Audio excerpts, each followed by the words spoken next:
এটা হচ্ছে মিনি বান্দরবন নাকি?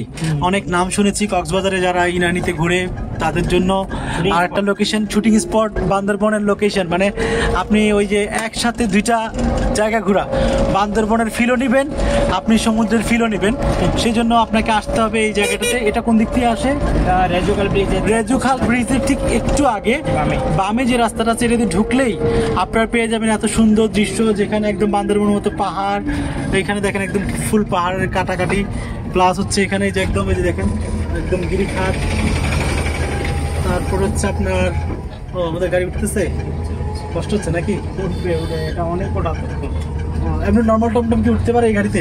নর্মাল টমটম কোনোদিন উঠতে পারে। ও নর্মাল টমটমে এখানে উঠতে পারে না, চারা উঠতে পারে। ও উঠতে পারে বাট খালি উঠে, তাই তো? ওই যে নরম টমটমগুলো এখানে চলছে। এটা শুটিং একটা স্পট যেটা বান্দরবনের পুরো ভিউ পাওয়া যায়। মিয়ানমার, ও মায়ানমারকেও দেখা যায় এখান থেকে। নাইস, মায়ানমারের বর্ডার এরিয়া। আর এটা বান্দরবন নয়, এটা কিন্তু কক্সবাজার। সো এটা আমি অনেকবার ভাবছিলাম আসবো অনেস্টলি, কিন্তু কখনো আসার সুযোগ হয় নাই। সাকিব, থ্যাংক ইউ, আপনি আজকে আমাকে নিয়ে চলে আসছেন। এত সুন্দর একটা দৃশ্য, ঝুলন্ত ব্রিজ করবে। ও মাশাআল্লাহ, এটা ঝুলন্ত ব্রিজ করার প্ল্যান আছে না? লেটস গো, দেখি একটু চেক করা যাক। একটু খুলে দেবেন? হ্যাঁ, আমি লকটা খুলে নিই। লক খুলে, থ্যাংক ইউ।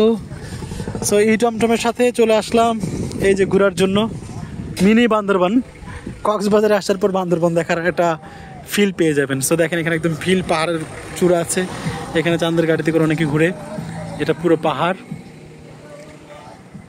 টং দোকান, বসে রং চা খেতে পারবেন। তো যেটা